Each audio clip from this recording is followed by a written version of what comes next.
Okay, so hi everyone, my name's Alex, and this is going to be another video in my OSI model tutorial. And in this video, I'm just going to be explaining what the sixth layer does, and in the next couple of videos, I'll just explain what the other layers do, so like layer 5, layer 4. So for this layer, layer 6 is the presentation layer, so let's get started. So I'm just going to explain basically what it is, so read off the slides, and then I'll come back to it, and then I've got a picture at the end, which I'll provide a link to in the YouTube description, which is a really good description of the overall OSI model as well, just in case my video doesn't clear it up. So the presentation layer, is the sixth layer of the OSI model.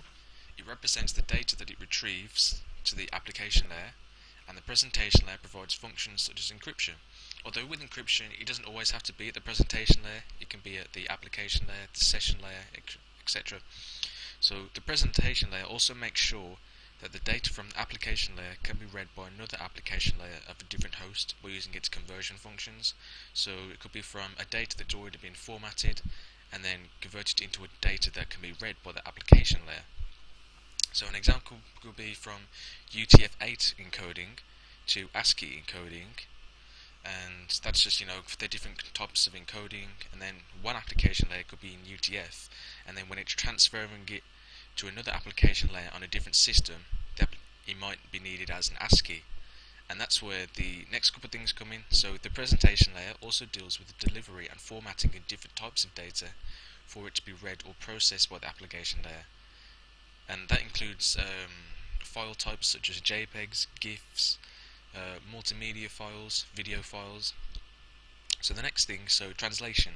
So since different systems can be connected together, they will contain different functions and architecture, etc. So the presentation layer has the job of making sure that these differences are not known by each system, so that they're treated the same, such as the differences in the system could be that one's Windows, one's Mac or Linux, and the different servers. Because if you have a gigantic business, you might have different types of systems together, for different functions. So you might have one part of the business for a server, one part of the business for open source software, and you'll need a presentation layer to be able to make sure that all these systems can communicate and connect with each other, but without having to measure up the differences of them, because they'll all have different operating systems, encodings and encodings, and all those types of programming languages, and these differences have to be hidden. And that's because, if all the differences are seen, then everything can get messed up, and all the codes just goes everywhere, and everything gets out of order, and all that kind of stuff. So next slide, functions. So encryption isn't always done at the presentation layer. I'll move back just so you can't hear the jet engine move off. But one function that can be done is encryption and decryption, and the basis of this is just that the encryption function ensures that the data travels safe and secure throughout the network. So if it's traveling from one system, the encryption and decryption helps the data travel to another system in a secure way, so the data can't be infiltrated by a hacker, or technically it's a cracker. People used to crack systems. When they say hack, it's like you're hacking, like an engineer hacks metal off to make something else. But anyway, so one example of encryption is the SSL protocol, which stands for Secure Sockets Layer, and it's used to create an encrypted link between a web server and a browser. So if you've ever been on Amazon or Google or YouTube and you've got an account with them, what you'll notice is that when you've signed into the account, next to the URL, you'll notice like a green padlock on Chrome, and that means that the website is secured with encryption, and the encryption that it's most likely secured with is SSL, because that's the most prominent and most secure one that's out. And that's done for free. That's done automatically to keep people's data secure, and so it's not infiltrated by other people. So the last thing is, I'll just show you the picture. So you've got the layer 6, the presentation layer.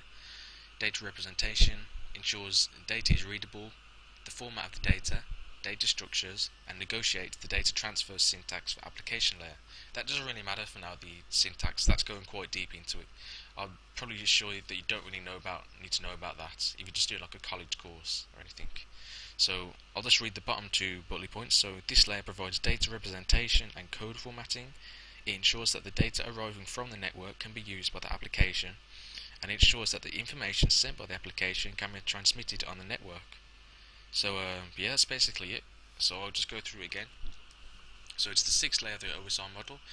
The presentation layer provides functions such as encryption. It makes sure that the data from the application layer can be read by another application layer of a different host by using its conversion functions, i.e. from formatted data to readable data. So it could be, it doesn't have to be from, it has to be from that, but another example of conversion is converting it from UTF to ASCII. And a function of the presentation layer is encryption and decryption to make sure that it's safe, the data being travelled to different systems is safe.